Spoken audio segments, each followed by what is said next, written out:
안녕하세요. 오늘도 사연살롱을 찾아주셔서 감사합니다. 저는 30대 여성으로 착하고 다정한 남편과 초등학교에 다니고 있는 딸을 키우고 있는 행복한 아내이자 엄마입니다. 저희 남편은 동네에서 알아주는 딸바보예요. 여느 딸 가진 아빠들이 그러겠지만 저희 남편은 좀 유별난 편이죠.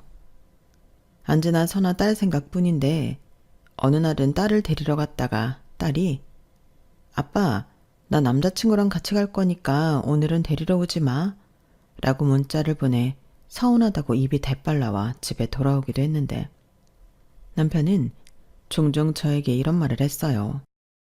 나중에 우리 딸 시집 간다고 하면 그때는 어떡하지? 나는 못 보낼 것 같은데.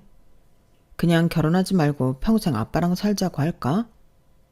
정말 못 말리는 아빠 아닌가요? 저는 저렇게 지독한 딸 사랑에 빠진 남편을 보면 고맙기도 하고 서운하기도 합니다. 우선 서운한 이유는 다들 짐작하시죠? 제가 와이프인데 저렇게 딸만 바라보고 있으니 질투가 나거든요. 그리고 고마운 이유는 제가 이 사연을 쓰게 된 제 사연이기도 한데요. 저희 남편과 제 딸은 사실 피 한 방울 섞이지 않은 남이에요. 네, 저는 재혼을 했습니다. 그리고 남편은 저보다 4살이 어린데 초혼이었어요. 그러니 당연히 시댁에서는 난리가 났고 저는 한동안 미움도 엄청 받았던 며느리였어요. 당연하죠. 하나밖에 없는 외동아들을 나이도 많은 애 딸린 과부가 채가는데 좋아할 부모가 어딨겠어요. 그래서 저는 남편의 마음을 외면하려 했어요. 남편 마음보다 그 부모의 마음이 저에겐 더 와닿았거든요. 그런데 남편은 제가 평생에 자기 연인이라며 물러서지 않았는데 그 바람에 시어머니 쓰러지시고 아버님 호적파겠다고 성질내시고 집안이 발칵 뒤집어졌어요. 저는 당연히 그 집에서 죄인이 되었죠. 그런데 저는 단 한 번도 그런 시부모님을 원망하거나 서운하다 생각한 적이 없었어요. 저도 자식을 키우는 부모다 보니 그 마음을 알았거든요. 저를 미워해서 그런 게 아니라 당신들의 자식을 아끼고 사랑하기 때문에 그렇다는 걸 저는 너무 잘 알았어요.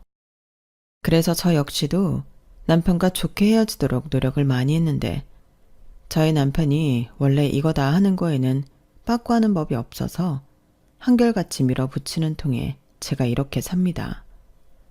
인생의 절반 넘게 박복하게 산 저인데 지금은 아주 복에 겨워 많은 사람들의 부러움을 사며 살고 있다니까요.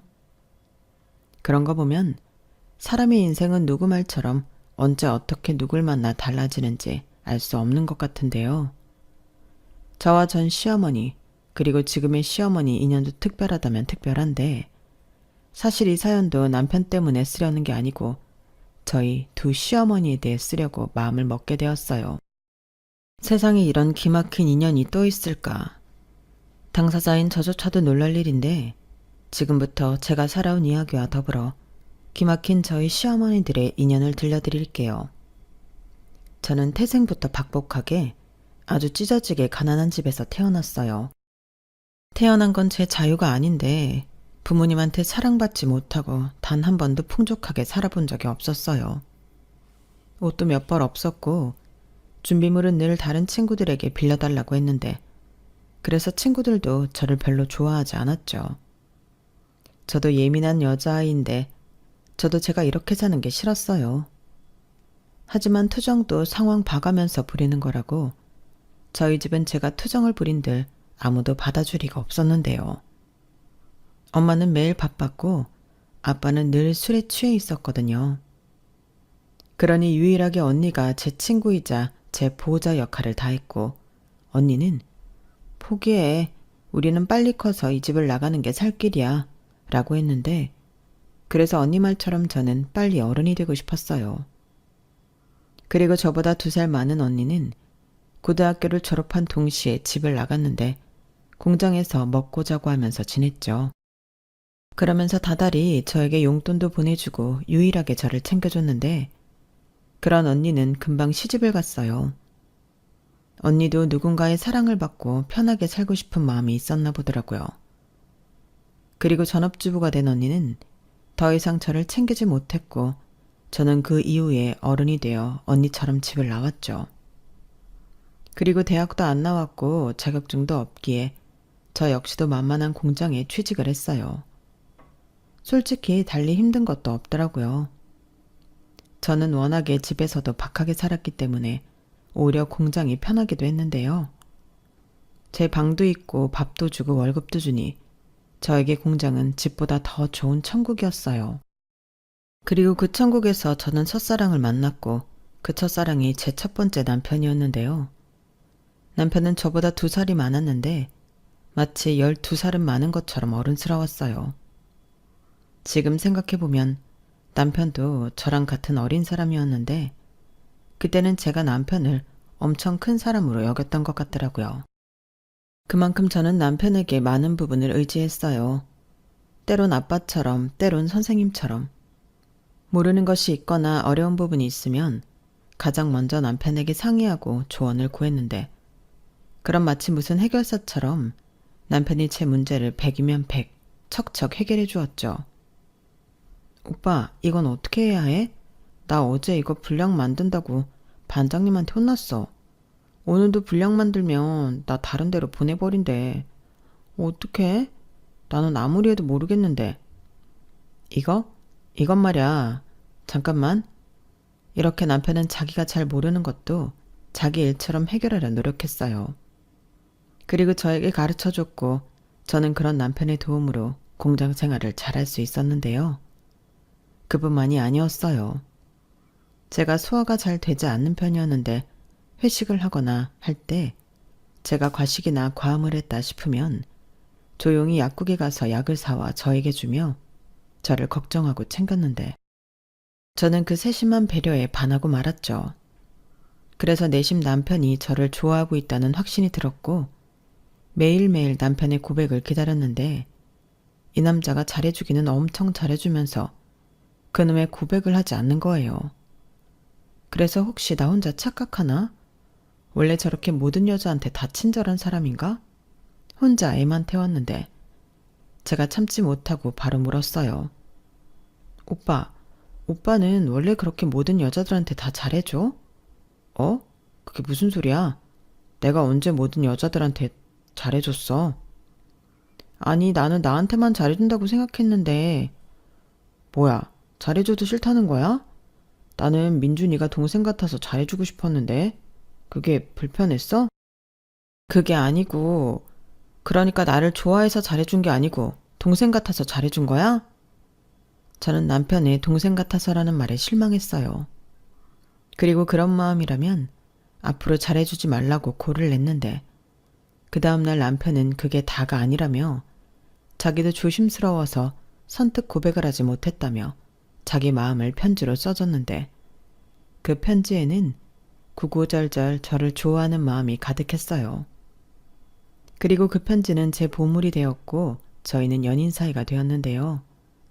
나중에는 너도 나도 저희 관계를 다 아는 통에 공식 커플이 통하게 되었어요. 그리고 그렇게 만나기를 4년 정도 지나 저희 2사람은 결혼을 약속하게 되었는데요. 저는 고아나 다름이 없었고 남편은 홀어머니를 모시고 살고 있었고 저는 시어머니에게 허락을 받으러 남편의 집에 가게 되었어요. 어머, 어서 와요. 드디어 우리 아들 여자친구를 만나게 되네. 내가 전부터 그렇게 얼굴 한번 보고 싶다고 노래를 했는데. 안녕하세요. 처음 뵙겠습니다. 서민주라고 합니다. 그래요. 나 재욱이 엄마예요. 듣던 대로 너무 예쁘게 생겼네. 만나서 반가워요. 내가 저녁을 한번 차려봤는데 와서 같이 먹어요. 입에 맞을까 모르겠네? 정말요? 저 다 잘 먹어요. 집밥 진짜 오랜만인데 맛있겠다. 엄마, 민주 먹는 거 엄청 좋아해. 틀림없이 엄마 솜씨에 반할 거야. 이제 우리 속녀사 매일 며느리 먹을 밥하게 생겼네. 그럼 너무 좋지. 내 평생 소원이 친구 같은 딸 하나 갖는 건데. 엄마, 요즘 그런 말 하면 큰일 나. 딸 같은 며느리는 세상에 없다니까. 왜? 엄마가 엄청 잘하면 되지. 안 그래요? 네, 저도 어머니한테 엄청 잘할게요. 저 딸 같은 며느리 하고 싶어요. 시어머니는 이미 저를 보기 전부터 저에 대해 모든 사실을 알고 계셨고 첫 만남부터 저에게 호의적이셨어요. 음식 맛도 너무 맛있고 하나부터 열까지 싫은 게 하나도 없었는데 남편 집은 부유하다고 할 수 없었지만 이 정도의 가난은 저에게 가난축에 시키지도 못했죠. 그리고 저희는 결혼식이라고 하기 민망하지만 조촐하게 식을 올렸는데요. 그렇게 저희 두 사람은 시어머니를 모시며 셋이 살게 되었어요. 그 후 제 삶은 달라졌는데요. 매일 시어머니가 맛있는 음식도 차려주고 저랑 도란도란 이야기를 나눠주시니 시어머니가 아니라 그냥 엄마가 집에 있는 그런 기분이 들었어요. 그리고 퇴근길이 늘 설레고 좋았는데요. 집에 돌아가면 늘 시어머니가 따뜻하게 차려주는 맛있는 밥이 저를 기다리고 있었거든요. 거기에 저는 시어머니와 술도 한잔하는 며느리였는데 남편은 생긴 것과 다르게 술을 한 방울도 마시지 못하는 사람이었어요. 그래서 저와 시어머니는 고부관계이기도 하지만 둘도 없는 술친구이기도 했는데 가끔은 아예 남편은 두고 밖에 나가서 시어머니랑 한 잔씩 할 정도로 잘 지냈죠. 그러다 제가 임신을 하게 되었고 술을 마실 수 없는 몸이 되니 그게 참 아쉬웠는데 그러자 시어머니는 혼자 의리 없이 혼자 술을 마시지 않겠다며 제가 임신하고 몸 풀 때까지 금주하시기도 하셨어요. 그렇게 당신 손주가 돌이 되면 둘이 실컷 마시자고 약속도 했더랬는데 그래서일까요? 저는 임신 기간 동안 힘들지 않았어요. 저는 입덧이 좀 심한 편이었는데 그럼에도 불구하고 시어머니가 계셔서 무탈이 넘어갈 수 있었거든요. 그리고 막달을 다 채우고 예쁜 딸아이도 낳았는데 처음 아이를 품에 안았을 때 신기하게도 눈물부터 나왔죠. 사실 저는 아이를 낳고 어떻게 키워야 할지 몰라서 막막했거든요. 사랑을 받았어야 줄 수도 있을 텐데 받은 사랑이 없으니 사랑을 주지 못할까 저는 무서웠어요. 그런데 막상 아이를 낳고 보니 이 아이만큼은 목숨 걸고 지켜야겠다는 마음이 저절로 들었는데 그게 참 신기했죠. 엄마가 된다는 게 이런 마음이구나 그런 생각을 하면서 우리 부모는 왜 그런 마음을 잊었을까? 마음이 아프기도 했는데요. 그래서 나는 아무리 시간이 지나도 지금의 마음을 잊지 않겠다고 다짐했어요. 그리고 모르는 건 시어머니를 보며 배우자 결심했는데 제 기준의 시어머니는 좋은 엄마였거든요. 그리고 셋에서 넷이 된 우리 가족은 이렇게 소박한 풍복을 평생 누리며 행복할 줄 알았는데요. 불행은 예고도 없이 불쑥 찾아왔어요. 저는 임신했을 때부터 공장을 그만뒀는데 아무래도 공장은 3교대다 보니 임신한 몸으로 다닐 수 없었거든요. 거기에 시어머니도 걱정이 많으셔서 저는 아이를 낳은 후에도 공장이 아닌 다른 일자리를 알아볼 생각이었는데 학벌도 없고 기술도 없고 경력이라고는 공장에서 일한 것밖에 없는 제가 할 수 있는 일은 한정적이었어요. 식당 아니면 청소 이 정도였는데 그런 직장은 오랫동안 일을 하는 것이 쉽지 않더라고요. 그러니 옮겨 다니기도 많이 하고 중간에 일을 못 찾아 쉬는 날도 있었는데 그래도 남편이 공장에서 계속 일을 하고 있었기에 주 수입은 있어 안심이었죠. 그런데 공장에서 일을 하고 있을 거라 생각하던 남편이 한순간에 사고를 당했고 몇 시간 전에 웃으며 나간 남편이 5시간 만에 세상을 떠났다고 하는데 거짓말 같았죠. 자기야, 나 다녀올게. 엄마, 나 갔다 올게요. 우리 공주 잘 놀고 있어. 아빠가 올 때 우리 공주 좋아하는 아이스크림 사올게. 이렇게 말하며 밝은 얼굴로 출근한 남편이었는데 그 말이 그 모습이 마지막이었다니 저는 꼭 누가 저희 가족에게 장난을 치고 있는 것만 같았어요. 하지만 현실은 장난이 아니었고 한순간에 남편, 아들, 아빠를 잃은 저희 셋은 충격 속에서 속절없이 무너져야만 했는데요. 매일이 악몽 같은 순간이었어요. 그리 깔끔하고 부지런한 시어머니는 모든 일을 손에서 놓아버리셨고 아직 아무것도 모르는 딸아이는 연신 아빠를 찾으며 울었는데 저도 늘 함께 있던 곳에 남편이 없으니 솔직히 살고 싶은 마음이 없어지더라고요.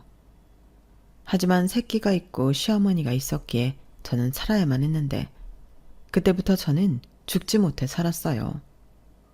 나중에 시어머니가 자기는 지방에 있는 동네로 가시겠다고 하시더라고요. 그때는 또 다시 가슴이 철렁하고 내려앉았는데 차마 붙잡을 수가 없었어요. 어머니, 우리 그럼 이제 다시는 못 봐요? 무슨 말이야? 왜 못 봐? 그게 아니고 내가 힘들어서 그래. 너 나 때문에 마음껏 슬퍼하지도 못하고 참고 있는 것도 보기 안쓰럽고 자꾸만 재욱이 생각이 나는 게 여기에 있기 힘들어서. 그리고 너만 괜찮다고 하면 내가 제이 데리고 갈까? 네? 그게 무슨... 왜 제이를 데리고 가요? 시어머니는 제 말에 한참이나 말을 할 듯 말 듯 망설이셨어요. 그리고는 너 아직 어려. 새 출발할 수 있다고. 괜히 애 딸린 과부로 살아서 네 인생 좋을 게 없잖아. 라며 말씀하셨는데요. 저는 처음으로 그날 시어머니가 미웠어요. 시어머니의 마음을 몰라서가 아니라 새 출발이라는 말이 영영 연을 끊자는 말처럼 들렸는데 저는 필사적으로 그건 안 된다고 처음으로 날을 세웠죠. 그러자 시어머니는 조금 당황한 모습이셨는데요. 이내 제가 당신의 뜻을 오해했다고 생각하셨는지 그래 알겠어. 나는 그런 뜻은 아니었다. 너 생각해서 네가 너무 아까우니까 그랬지. 네가 싫으면 내가 더 이상 말하지 않을게. 라며 제 눈치를 보셨어요. 이렇게 보내드리고 싶진 않았는데 시어머니는 부랴부랴 그 길로 저희 집을 나가셨고 저는 다시 세상에 혼자 던져진 기분으로 살았어요. 그래도 딸이 있기에 저는 힘을 냈고 시어머니는 저에게 때가 되면 쌀과 김치 등을 보내며 저희 모녀를 챙겨주셨는데 가끔 시어머니가 올라와 함께하는 날도 있었지만 예전 같지는 않더군요. 왜냐하면 시어머니는 저를 볼 때마다 좋은 사람이 있으면 만나라고 말씀하셨거든요. 그리고 어떤 날은 좋은 남자가 있다며 저에게 소개시켜주겠다고 하셨는데 세상 천지 어느 시어머니가 며느리한테 남자를 소개시켜주냐고. 저는 서운해서 화를 냈어요. 그러다 보니 저도 시어머니가 불편해지기 시작했어요. 참 이상한 일이었죠. 그렇게 좋아하던 시어머니였는데 그런 시어머니가 불편해지다니 마음이 아프고 씁쓸했는데요. 그렇다고 제가 시어머니 마음을 모르는 것도 아니었어요. 당신은 제가 아까우니까 자기 아들 있고 새 출발했으면 하셨겠죠. 하지만 저는 그게 자꾸만 저를 밀어내는 것 같아 시어머니가 야속하기만 느껴졌는데 그럼 또 시어머니는 제 성난 마음을 다독여 주시고 또 품어주셨어요. 그렇게 지내다 보니 이젠 시어머니가 아니라 친정 엄마 같은 마음으로 시어머니를 생각하게 되었는데요. 참 신기하죠. 시간이 약이라고 하더니 남편 먼저 보내고 하루가 지옥 같던 나날이 사라지더군요. 남편의 분신 같은 딸아이가 있으니 나쁜 생각을 할 수가 없었어요. 그리고 돈이 있어야 아이도 키우고 자나깨나 저희 모녀 걱정에 하루도 마음 편히 못 지내는 시어머니를 다시 모셔와 살고 싶은 마음이 있었는데요. 불행도 불쑥 찾아오더니 사람의 인연도 불쑥 찾아왔어요. 저는 당시 공사 현장 한밭집에서 일을 하고 있었는데 현장 노동일을 하는 사람들을 많이 알게 되었거든요. 그리고 그 중에 한 명이 앳돼 보이는 남자가 있었고 저는 젊은 총각이 고생하는 게 안쓰러워 신경을 쓰게 되었어요. 맹세코 다른 마음은 없었는데 그 총각은 그런 제 호의가 좋았나 보더라고요. 밥 먹으러 오면서 제 생각이 났다고 초콜릿도 사다 주고 사탕도 사다 주고 그랬는데 저는 이런 거 필요 없으니까 헛돈 쓰지 말라며 누나처럼 잔소리를 했어요. 그렇게 누나 동생 하면서 지내기를 1년이 넘었고 공사가 마무리가 되어갔는데 저는 주인 아주머니와 다른 공사가 시작하는 현장으로 가게 되었죠. 그런데 그 사이 정이 많이 들기는 했는지 서운한 마음이 있었어요. 아무래도 이렇게 헤어지면 앞으로는 못 볼 확률이 높았기 때문에 아쉬운 마음이 많았죠. 그렇다고 우리 사이가 뭐라고 연락처를 주고받고 할 것도 없었는데요. 저는 그저 저 성실한 동생이 몸 다치지 않고 잘 살기를 마음속으로 바랬죠. 그런데 신기하게도 다음 넘어간 공사 현장에서 그 동생을 또 보게 되었고, 저는 너무 반가웠는데 그때 사장님이 저를 툭 치시더니 그러시는 겁니다. 아주 입이 귀에 걸렸네 우리 동상. 젊은 소장님 인자 못 볼까봐 많이 서운했지. 사장님도 참. 근데 저 동생이 소장님이셨어요? 현장 소장님? 먼저 현장에서는 소장님까지는 아니었고 한마디로 말하면 새끼 소장님이었지. 근데 이어서부터는 진짜 우리 소장. 학교 다닐 때 공부도 억시로 잘했대. 그 뭐냐, 어디 유명한 대학 건축가도 나왔다고 하던디? 아, 그렇구나. 저는 깜짝 놀라다 못해 그 말을 듣는데 얼굴이 화끈거렸어요. 저는 사정이 딱한 청년인 줄 알았는데 사실은 번듯한 대학도 나온 소장님이었다니. 너무 민망해서 나중에 눈도 제대로 못 맞출 지경이었어요. 그런데 그 동생은 이런 제 마음도 모르고, 누나, 요즘 무슨 일 있어요? 왜 자꾸 나를 보면 피하는 기분이 들지? 내가 혹시 누나한테 뭐 잘못한 거 있어요? 라며 저에게 친근하게 다가왔는데 저는 그런 거 없다고 말하고 도망치듯 음식을 나르기 바빴어요. 그러자 영문을 모르는 동생, 아니 소장님은 고개만 가웃거렸고 그 이후에도 저에게 왜 그러냐며 계속 끈질기게 다가봤는데 누가 봐도 이상한 모습이었죠. 그러자 나중에 한밭집 사장님이 소장님에게 슬쩍 이야기를 해준 모양이었는데요. 그 뒤로 소장님이 더 적극적이었어요. 자기는 그때나 지금이나 저와 누나 동생 하면서 잘 지내고 싶다고 했는데 내가 어떻게 소장님하고 누나 동생을 하냐고 그렇게는 못한다고 펄쩍 뛰었죠. 그러자 그럼 누나 동생이 싫으면 여자친구 남자친구는 어때요? 그것도 싫은가? 라며 전혀 생각지도 못한 말을 했는데 저는 무슨 18살 소녀처럼 얼굴이 빨개져서 그런 말 같지도 않은 말로 사람 놀리지 말라고 정색하며 그 자리를 피했어요. 그런데 소장님은 도리어 자기는 진심이라며 계속해서 저에게 구애를 이어갔고 얘가 지금 사람을 놀리나? 난처해 죽는 줄 알았는데요. 아무래도 뭔가 착각하고 있는 것 같아 하루는 소장한테 제가 애 딸린 과부라는 걸 이야기해줘야겠다고 마음을 먹었어요. 나 애 딸린 과부예요. 지금 뭔가 잘못 알고 이러는 것 같은데 본인은 본인 수준 맞는 아가씨 찾아봐요. 딱 보니 좋다고 하는 여자들도 많겠네. 내가 그래 보여요? 그 말 칭찬인 거죠. 인기 많게 생겼다고 하는 말이잖아요. 그리고 나 누나 애 있고 혼자인 거 이미 알고 있었는데. 알고 있었어요?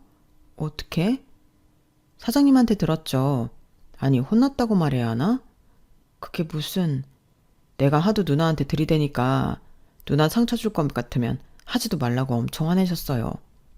누나가 치탁 까고 착한 사람들 건드리면 가만 안 둔다고. 우리 사장님이요?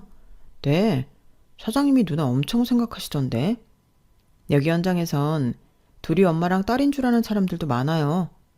좋은 자리 있으면 누나 소개시켜주라고 초반에 사장님이 엄청 얘기도 했었는데 내가 그런 말 하지 말라고 했죠. 내가 좋아하니까. 아니, 나도 모르는 일이 왜 이렇게 많아요? 일종의 서프라이즈라고 할까? 사실 나는 바로 고백하고 싶었는데 사장님이 지금은 아니라고 소장 딱지 달고 오라고 해서 내가 얼마나 빡시게 일했는데요. 우리 대표님 눈에 들려고 완전 경쟁 빡시게 했어요. 내 나이에 이 소장직함 다는 게 진짜 쉬운 일이 아니에요. 그러게요. 나는 소장님이라고 해서 깜짝 놀랐네. 지금까지 본 소장님은 다들 연세가 있으셨는데. 그니까요. 내가 얼마나 유능한 사람인지 더 잘 알겠죠. 그러니까 내 마음 그만 애태우고 나 좀 받아줘요. 나는 누나가 어떤 상황이든 진짜 상관없어요. 그래도 안 돼요. 아니 싫어요. 아무리 남편이 저 위에 있다고 해도 나는 내 남편 너무 사랑하고요. 다른 사람 마음에 담을 생각 추워도 없어요. 그리고 애당초 나랑 그쪽은 어울리지도 않고요. 괜히 현장에서만 있다 보니 눈이 낮아졌나 본데 친구들한테 물어봐요. 설마 내가 눈이 낮아서 누나한테 반했다고 생각하는 거예요? 여기 여자가 없어서 누나한테 꽂혔다고? 그럼 아니에요. 아니 지금은 아닌 것 같겠죠. 근데 시간이 지나면 알게 돼요. 그러니까 정신 차려요. 누나, 저는 제 뒤에서 저를 누나라 부르며 쫓아오는 그 남자에게 벗어나기 위해 필사적이었어요. 그런데 때론 인연이 가진 힘이 대단하다고 느껴질 때가 있는데 그때가 딱 그랬어요. 그즘 저희 딸이 자주 아팠거든요. 일하다 갑자기 어린이집에서 연락이 오면 10번이면 10번 다 딸이 열이 나거나 아프다는 거였는데 그때마다 난감했어요. 인심 좋은 사장님은 퍼뜩 까라. 아가 아파서 엄마를 얼마나 찾겠나. 여는 내가 알아서 하면 된다. 네 없을 때도 내가 다 했어. 라고 하셨지만 저는 마냥 감사합니다 할 수는 없었어요. 거기에 현장과 어린이집은 거리도 상당했거든요. 그러면 또 어떻게 알고 소장님이 헐레벌떡 자기 차키를 들고 뛰어오더라고요. 뭐예요? 얼른 타요. 애가 아프다면서요. 나는 택시 타면 되는데. 누나 애 엄마 맞아요? 빨리 갈 수 있는데 무슨 택시를 타. 얼른 타요. 어린이집 주소 빨리 알려주고. 애 많이 아프대요? 열이 좀 난다고 연락이 왔는데 요즘 독감이 유행이라. 독감이면 안 되는데. 독감 그거 고생하잖아요. 애가 얼마나 아플 거야. 저는 저보다도 더 설레발치는 그 남자를 보며 기분이 이상했어요. 분명 걱정스러운 마음은 제가 더 클 텐데 남이 저렇게 허둥지둥거리며 저에게 닥달을 하니 마치 하늘나라에 간 남편이 잠깐 내려온 것 같은 기분이 들었거든요. 그리고 만약 남편이 사고로 그렇게 되지 않았다면 분명 저런 모습이지 않았을까. 그런 엄한 생각도 그 사이 했는데 그런 생각을 하고 있는 저를 보며 저는 제가 너무 싫었어요. 사리 분별도 못하고 주책이라는 생각이 들었거든요. 그리고 저는 고맙다는 말을 계속하며 딸의 어린이집에 도착했고 바로 소아과에 도착해 검사를 받았는데요. 유행하는 그 독감이 맞다고 하시더군요. 하는 수 없이 아이는 일주일 동안 어린이집을 쉬어야 했고 저는 그런 딸을 간호하며 챙겨야 했기에 일을 나가지 못했는데 그날 이후 매일 저녁 소장님이 아이 먹을 것, 장난감 같은 것을 사와 집 앞에 두고 갔어요. 집에만 있으면 심심하고 답답하지 않겠냐고요. 마치 산타 할아버지처럼 소장님은 저희 딸을 챙겼는데 그래서 딸아이는 영문도 모르고 산타 할아버지가 크리스마스도 아닌데 매일 오신다며 좋아했어요. 저도 당연히 고맙고 좋았죠. 하지만 마냥 좋아할 수 없었기에 부담도 됐는데요. 그래서 한 번은 돈 봉투를 조금 준비해 이제 그만하라고 했죠. 이게 뭐예요? 왜 사람 성의를 이렇게 무시해요? 나 이거 누나한테 해주는 거 아니고 제이한테 해주는 거예요. 뭐가 됐든 내가 부담스럽다고요. 솔직히 소장님이랑 우리 상관없는 남이잖아요. 전에는 고마웠어요. 내가 본의 아니게 신세진 거 맞고 내가 언젠가는 그 신세진 거 갚을 거니까. 누나 정말 너무하네요. 내가 언제 신세진 거 갚으라고 했어요? 나는 내가 좋아서 하는 거예요. 누나 나 밀어내는 거 나 충분히 이해하는데 누나 상황 때문에 그런 거라면 나한테 기회를 주면 안 돼요? 나 잠깐의 마음을 이러는 거 아니에요. 나는 뭐 처음부터 쉬웠는 줄 알아요? 나도 내가 왜 그러는 건지 수없이 생각했어요. 그런데 어떡해. 내가 너무 좋아하는데. 나는 누나가 어떤 사람이든 어떤 상황이든 누나가 좋다고요. 아니, 네가 좋다고요. 저는 막무가내로 저에게 다가오는 소장님의 대찬 고백에 순간 말을 잇지 못했어요. 심장이 튀어나올 정도로 뛰는데 어찌할 바를 모르겠더라고요. 그리고 그날 밤 저는 제 상황이 아닌 제 마음을 온전히 들여다보기 시작했는데요. 그때가 남편을 보내고 혼자가 된 지 3년이 되었더군요. 3년. 어찌 보면 얼마 되지도 않은 짧은 시간처럼 느껴졌는데 아무것도 모르고 좋다고 웃고 있는 남편 사진을 보며 저는 미안했어요. 분명 내 사랑은 한 사람뿐이고 당신이 여기 없으니 내 사랑도 여기 없다고 생각했는데 꼭 그런 것 같지도 않았거든요. 하지만 저는 제 처지를 너무나 잘 알고 있었고 더 이상 상처받고 싶지 않았기에 저는 제 마음을 숨기기로 했는데 저는 훗날 사장님에게 다른 일을 찾겠다고 이야기했죠. 와, 네 좋다는 남자가 여기 있는데 뭐시 무서워서 도망을 가는데. 아시잖아요. 그리고 저 남자 부모는 무슨 죄예요? 나라도 싫어. 네 지금 남 걱정하느라 이러는 기가? 남 걱정 아니고 내 걱정이요. 저 상처받기 싫어요. 애 딸린 과부라고 얼마나 저를 반대하겠어요? 아이고마 승질도 급하다. 니 지금 시집가나? 와 벌써 그 부모까지 신경을 쓰는데 과부는 뭐 사랑도 못하나? 사랑은 무슨 됐어요. 저는 차고 넘치게 다 해봐서 이젠 안 해도 돼요. 아시잖아요. 저는 저희 딸만 잘 키우고 우리 어머니만 건강하게 잘 모시면 돼요. 열분났다. 누가 들으면 친정엄만 줄 알겠네. 니는 니가 하나도 안 아깝나? 니 아직 청춘이다. 그래서만 니 시어머니도 니 새 출발하라고 그렇게 정 떼려고 하는데 니는 모르겠나? 그런 소리 마세요. 정을 왜 떼요? 가족이 어떻게 헤어져요? 저는 못해요. 아니 싫어요. 아무튼 그런 이유로 저는 다른 일 찾아볼게요. 그동안 제 사정 다 봐주고 잘해주셨는데 죄송해요. 죄송한 건 안 아부자. 이래서 머리 검은 것들은 잘해줘도 소용도 없다. 이제 좀 나도 니 덕보고 쉬엄쉬엄 하나 했더니 인자 다시 쇠가 빠지게 일해야 되잖아. 니 4명에 못 살면 니도 거기에 지분 있다. 사장님도 참 사람 마음 불편하게. 그럼 남 뒤통수 치면서 마음까지 편하려고 했나? 니 가서 내내 불편하게 살아라. 그래야 아쉬우면 내 찾아오지. 사장님은 제가 만난 사람 중에 몇 안 되는 좋은 분이셨어요.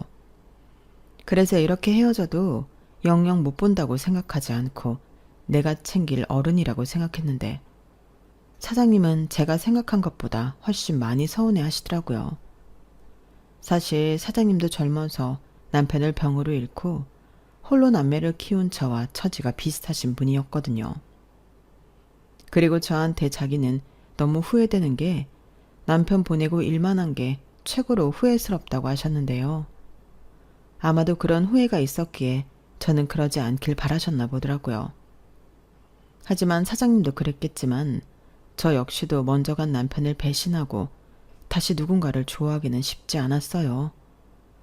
누군가는 그게 왜 배신이냐고 한심한 소리 하지 말고 산 사람은 살아야 한다고 할 수도 있겠지만 저는 그럴 수가 없었어요. 제 마음이 불편했거든요. 그리고 이런 제 처지를 지금 당장은 이해한다고 해도 나중에는 원망하게 될 것 같아 그것도 믿고 싶지 않았는데요. 그래서 저만 좋다는 소장님의 마음을 받아줄 수가 없었어요. 저 때문에 어린 딸이 상처받는 꼴은 절대 볼 수가 없고 말은 아니라고 하지만 시어머니에게 다른 남자가 좋다고 할 수도 없었는데 그래서 이렇게 한 번 불어온 봄바람 정도로 여기고 저는 다시 제 현실을 살아갈 참이었죠. 그런데 그렇게 끊겼다고 생각한 인연은 참 즐기기도 했는데 젊은 청년의 마음은 제가 아무리 외면하려고 해도 저만 바라보더군요. 자기 마음을 받아달라고 조르지도 않고 언제나 그 자리에서 저만 보며 기다리고 있는데 왜 저러는 걸까? 저는 저 역시도 시간이 지나면 변할 줄 알았어요. 사람 마음이 얼마나 간사한데요. 그러니 지금은 애틋해서 혼자 저러고 있겠지만 시간이 지나면 내가 왜 그랬지? 하며 뒤도 돌아보지 않고 그 자리를 떠날 줄 알았는데 그 뒤 1년이 지나고 2년이 지나도 그 사람은 언제나 저만 바라보고 있었어요. 참 징한 사람이었죠. 어디 모자란 놈인가 싶을 정도로 여자 보는 눈도 없었어요. 그 사람은 늘 그 자리에서 제가 곤란한 일을 겪거나 도움이 필요할 때만 구세주처럼 나섰어요. 그리고 저희 딸은 초등학생이 되었고 이젠 딸아이도 알 만큼 그 사람의 마음은 유별나게 일편단심이었죠. 저도 점차 마음이 움직이게 되더군요. 정말 그러고 싶지 않았는데 이젠 그 사람만 생각하면 심장이 꽉 조여오는 것처럼 마음이 아팠어요. 아무리 딸만 바라보며 산다고 하지만 가끔은 저도 사람이고 여자인데 외로울 때가 있었거든요. 남들 애인이다 남편이다 사랑받는 여자들 보면 그게 그렇게 부러울 수가 없었어요. 어느 순간부터 그럴 때면 죽은 남편이 아닌 그 사람이 먼저 떠올랐어요. 이런 내가 너무 싫은데 저절로 그러게 되더라고요. 그런데 어느 날 딸아이가 자기 핸드폰을 가지고 와서는 엄마, 여기에 우리 아빠 사진 옮겨줄 수 있어? 다른 애들은 엄마 아빠 사진 다 있는데 나는 아빠 사진이 없으니까 좀 그래 라고 하더군요. 그때 들썩이던 마음이 다시 한번 쿵 하고 내려앉았어요. 그리고 아이의 부탁을 들어주고 그날 저녁 저는 혼자 그래, 내가 지금 누굴 생각하는 거야. 내 남편은 한 명이고 우리 딸 아빠도 한 명이야. 서민주, 정신 차려. 라고 제 자신에게 말했는데요. 그러던 어느 날 아주 오랜만에 한밭집 사장님한테 연락이 왔어요. 저는 너무 반갑게 어머 사장님 잘 지내셨어요? 라고 전화를 받았죠. 그런데 야야 큰일 났다. 우리 소장님이 다쳤어. 일로 어쩌면 좋아. 지금 구급차가 오고 난리도 아니다. 내가 시방 가슴이 벌렁벌렁거려서 아무것도 못한다. 동상아 너 버뜩 와라. 아니 내가 병원 알려줄 테니까 거기로 버뜩 가. 라며 날벼락 같은 말씀을 하셨는데 솔직히 말하면 저는 제정신이 아니었어요. 그때는 아무 생각도 할 수가 없었고 일하는 도중 울면서 병원에 가봐야 한다고 당시 일하던 곳 사장님에게 부탁을 했는데 나중에 사장님이 아이가 다친 줄 알았다고 하시더라고요. 제가 철철 울고 있었다고요. 그렇게 저는 지갑 하나 딸랑 들고 한밭집 사장님이 알려준 병원으로 뛰었어요. 그리고 머리와 가슴에 붕대를 감고 있는 그 사람을 보고 펑펑 울었는데요. 참 아이러니하게도 안심이 되어 눈물이 미친 듯이 났어요. 저 사람은 살았구나. 이런 생각밖에는 들지 않았거든요. 그런데 그 바보 같은 사람이 움직이기도 힘들 텐데 저에게 다가와 괜찮다고 저를 안아줬고 뭐 이런 사람이 다 있냐고 저는 그 사람 품에서마저 남은 눈물을 쏟았는데 이젠 저도 제 마음을 어쩔 수가 없더군요. 이미 다 제 마음을 그 사람에게 들켜버렸거든요.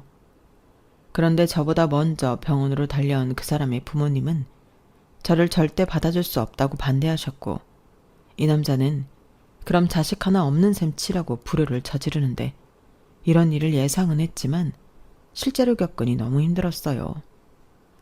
듣자 하니 어머니는 식음을 전폐하고 알아 누워 계시다 쓰러지셨다고 하고 아버님은 너 같은 아들 새끼는 없는 게 낫다며 호적을 파겠다고 당장 집에서 나가라고 하셨다는데 이 막무가내 아들은 알겠다며 부모 속을 다 뒤집어 놓고 집을 나왔다고 했어요. 솔직히 그 말을 듣는데 제가 엄마라도 저 같은 여자 반갑지 않죠. 어디서 저런 여자한테 꿰어서 저러나 제가 많이 원망스러우셨을 거예요.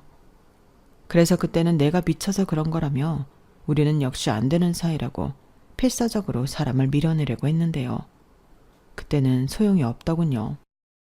이미 제 마음을 다 아는데 물러나 줄 수 없다고 고집을 부리는 거예요.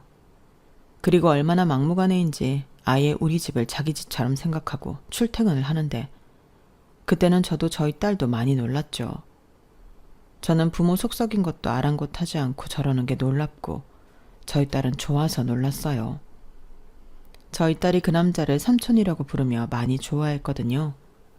그리고 늘 삼촌은 맛있는 거 재밌는 거를 잔뜩 싸와서 자기랑 놀아준다고 엄마보다 더 좋다고 했는데 저만 그 사이에 끼어서 죽을 맛이었어요. 그렇잖아요. 내 새끼는 저 남자가 좋다고 하는데 저 남자 부모님은 자기 새끼 저한테 뺏기고 얼마나 소가리를 하고 계시겠어요. 그래서 저는 더 필사적으로 그 남자를 떼어내려고 모진 말도 많이 했어요. 집 열쇠도 바꿔봤고 제가 할 수 있는 모든 방법을 총동원했는데 소용이 없더라고요. 건설을 하니 제가 열쇠를 바꿔도 자기가 또 예쁘게 예전 열쇠로 바꿔놓았는데 저희 딸 앞에서 내쫓을 수도 없고 그러면 그럴수록 능청맞게 저에게 더 잘하려 곰살맞게 구는데 저도 사람이고 좋아하는 사람이다 보니 마지막에 모질지 못하겠더군요. 그러니 당연하게도 사람의 어머니는 난리가 나셨대요. 내가 어디에 딸린 과부한테 주려고 우리 아들 금이야 오기야 키운 줄 알아? 듣자 하니까 제대로 학교도 나오지 않았고 부모님도 생사를 모르고 남처럼 산다며. 안 되지. 안 되지. 그 사람 어머니는 저를 찾아와 당장 자기 아들을 내놓으라고 저에게 모진 말을 하시더라고요. 저는 당연히 그러겠다고 고개 숙여 대답했는데 당사자인 그 남자는 꼼짝도 할 생각이 없었어요. 아니 오히려 더 좋다고 저희 딸과 편먹고 놀기 바빴는데 아마 그때부터 그 사람은 딸 바보가 될 기미가 보였나 봅니다. 네, 예상하셨겠지만 그 막무가내 일편단심 젊은 소장이 지금의 제 남편이거든요. 그리고 둘은 잠자는 시간에 떨어져 있는 것도 아쉽다며 지금도 늘 붙어 있는데 저만 나쁜 사람이 되었죠. 그런들을 찢어놓고 싶어하는 사람이 저니까요. 하지만 그 사람의 미래를 위해서라도 저는 그 사람의 짝이 아니라 생각했고, 저는 그 사람에게 부모님 속 그만 썩이고 본인하고 잘 어울리는 여자 만나서 효도도 하고 행복하게 살라고 했는데요. 그 남자가 그랬어요. 이미 누나, 아니 당신 마음 내가 다 알아. 다 들켰으면서 이제 와서 그런 말 한다고 내가 눈 하나 깜짝할 줄 알아? 그냥 좋으면 좋다고 해. 사람이 왜 그렇게 솔직하지가 못해? 우리 엄마가 아무리 무섭게 해도 자식 이기는 부모는 없어. 두고 봐. 우리 엄마 아빠가 두 손 두 발 들고 우리 받아줄 거야. 라며 징글징글하게 말을 듣지 않았는데 저는 저 말을 듣고 더 불같이 화를 냈어요. 자식 이기는 부모 없다는 말이 그게 그 뜻이냐고. 우리 딸이 나중에 똑같은 소리 할까 무섭다고 했더니 걱정하지 마. 그땐 내가 당신 옆에 있잖아. 그리고 방금 내 딸 아니고 우리 딸이라고 했다. 그 우리에 나도 있는 거지? 라며 또 능청맞게 좋아했는데 그 사람의 어머니도 참 어쩌다 이런 아들을 낳으셨나. 제가 다 답답하더군요. 물론 속으로는 좋아하기도 했지만요. 그래서 그때부터는 저도 하는 데까지 하는데 잘 되지 않는다고 답답함을 호소했어요. 나중엔 정말 저는 어머니 뜻대로 해드리고 싶거든요. 근데 저 사람이 고집이 너무 세서 꼼짝을 안 해요. 라고 했는데 그때 어머님이 그러셨어요. 내 아들이지만 한번 고집 부리면 그 고집 아무도 못 꺾어요. 자식 이기는 부모가 있냐고. 이번에도 자기가 이긴다고 그놈이 호언장담하지 않았어요? 네? 네, 어머니는 다 아시네요. 걔가 그렇다니까. 내 아들인데 내가 왜 몰라. 아, 외동이라고 너무 오냐오냐 키운 내 죄지. 사실 처음부터 기대도 하지 않았어요. 그래도 혹시 모른다고 희박한 확률을 걸었지. 근데 역시는 역시네요. 죄송합니다. 그래도 시간을 더 주시면 제가 더 노력해 볼게요. 무슨 더 노력을 더해요? 우리 아들 상처 주고 내보낼 노력을 더 해보겠다는 소리예요? 그쪽도 우리 아들 엄청 좋아하는 거 아니었냔 말이야. 지금 우리 아들만 목을 메고 있는 건가? 아니, 그럴 리가요. 그게 아니고 제가 감히 엄두도 낼 수 없는 사람이잖아요. 그래서 어머니 마음이 더 이해가 가고 그래서 이름이 뭐라고 했지? 서민정입니다. 아, 민정 씨는 원래 그렇게 자신감이 없는 사람인가? 나야 내 자식이 제일이니까 민정 씨 마음 생각하지 않고 말했지만 민정 씨는 스스로 그렇게 생각하면 안 되지. 자식도 있는 사람이. 그야 그렇지만 저도 주제 파악 정도는 잘해요. 어릴 때부터 눈치 하나로 컸거든요. 그리고 제가 이런 문제가 아니라면 자신감이 없거나 그런 사람은 아닌데 저도 자식이 있다 보니까 어머니 마음이 너무 이해가 돼서요. 지금 나한테 병 주고 약 주는 거지? 이러니 내가 더 뭐라고 할 수가 없네. 일부러 그러는 거면 내가 민정 씨한테 두 손 두 발 다 드는 거고 일부러 그러는 게 아니라면 그 마음 잘 알겠어요. 가서 우리 아들한테 전해요. 내가 정식으로 밥 한번 먹자 한다고. 내 말 무슨 뜻인지 알죠? 그때 딸도 같이 데리고 와요. 네? 그게 무슨... 설마... 그 설마가 맞아요. 뭐 완전히 다 허락한 건 아니고 우리 남편도 설득을 해야지. 그러니까 그냥 한번 제대로나 보자고. 그럼 우리 아들한테 자세한 얘기는 해놓을 테니까 우리 그땐 좀 다른 모습으로 봅시다. 그때는 나도 편하게 할게. 저는 그 말들을 듣고 어안이 벙벙했어요. 무슨 이런 김 빠지는 일이 있나 정말 이상했는데 제 말을 전해들은 그 남자는 좋아서 방방 뛰더군요. 오죽하면 밑에 층에서 무슨 일이 있냐고 놀라서 올라오셨는데 죄송하다고 처음으로 조용히 시키겠다고 사과도 해봤네요. 그리고 그 남자와 저희 딸 그리고 저 이렇게 정식으로 초대라는 걸 받고 그 사람 본가에 가게 되었는데 그때도 기분이 참 이상하더군요. 내가 이래도 되나? 꿈을 꾸고 있는 것 같았는데 그 사람 집에 막상 발을 들이니 너무 좋은 집이라 더 주눅이 드는 것만 같았어요. 하지만 다른 모습을 보자던 그 사람의 어머니는 저를 웃는 얼굴로 받아주셨는데 어느덧 말도 놓고 저를 정말 편하게 대해주셨어요. 하지만 그 사람의 아버님은 여전히 저에게 좋지만은 않으셨기에 식사 자리가 마냥 편하지는 않았는데요. 그 사람과 저희 딸은 아무렇지 않다는 듯 둘이 죽이 척척 맞아 맛있는 반찬만 쏙쏙 골라 먹었어요. 우리 제이 물고기 좋아하지? 삼촌이 가시 발라서 밥에 올려줄게. 와, 이 물고기는 엄청 크다. 그지? 엄마, 이거 돔인가? 이러면서 분위기 파악도 못하고 있는데 저희 딸은 좋다고 그 사람이 주는 생선살을 잘도 받아 먹더군요. 괜히 저만 가시방석이 따로 없었는데 그 모습을 보던 그 사람의 부모님은 어이가 없다는 듯 그 모습을 보고만 계셨어요. 그런데 또 계속 보고 있자니 어이가 없으면서 웃음이 나오셨는지 어머님이 먼저 웃음이 터지셨고 아버님도 어머니를 슬쩍 보더니 헛기침을 하셨는데 그러고는 생선이 든 큰 접시를 저희 딸 쪽으로 슬쩍 밀어주시더군요. 저는 그 모습에 괜히 코끝이 시큰거렸어요. 그리고 식사를 마친 뒤 거실로 나왔는데 저희 딸이 그 사이 핸드폰을 만지작거렸나 봐요. 그러던 중 아이 핸드폰에서 어머님이 무언가를 보게 되셨고 저는 그때까지는 미처 몰랐는데 아이가 배경화면을 자기 아빠 사진으로 해놓아 깜짝 놀랐어요. 이틀 전만 해도 만화 캐릭터 같은 거였는데 저는 괜히 죄라도 지은 사람처럼 안절부절하지 못했죠. 그런데 그 사진을 보던 어머니는 표정이 잠시 묘했는데요. 내가 이 사람을 어디서 본 것 같은데? 누구지? 그 사람은 우리 아빠예요. 지금은 하늘나라에 있는데 삼촌이 그러는데 저희 아빠는 엄청 좋은 사람이었대요. 삼촌이 그래? 저희 아빠가 엄청 좋은 사람이라고? 네. 참 그놈은 속도 좋다. 에휴. 근데 아빠 사진 이거 말고 다른 것도 있어? 다른 거 있으면 할머니한테 또 보여줘봐. 있어요. 잠시만요. 아, 우리 할머니랑 찍은 사진 있는데. 자기 딸은 핸드폰 갤러리에서 저희 결혼 사진을 찾아서 그 사람 어머니에게 보여줬어요. 자기 딴에는 그게 제일 공주님, 왕자님 같은 사진이라고 보여준 것 같았는데 저는 식은땀이 나고 당장이라도 인사를 나가고 싶은 심정이었죠.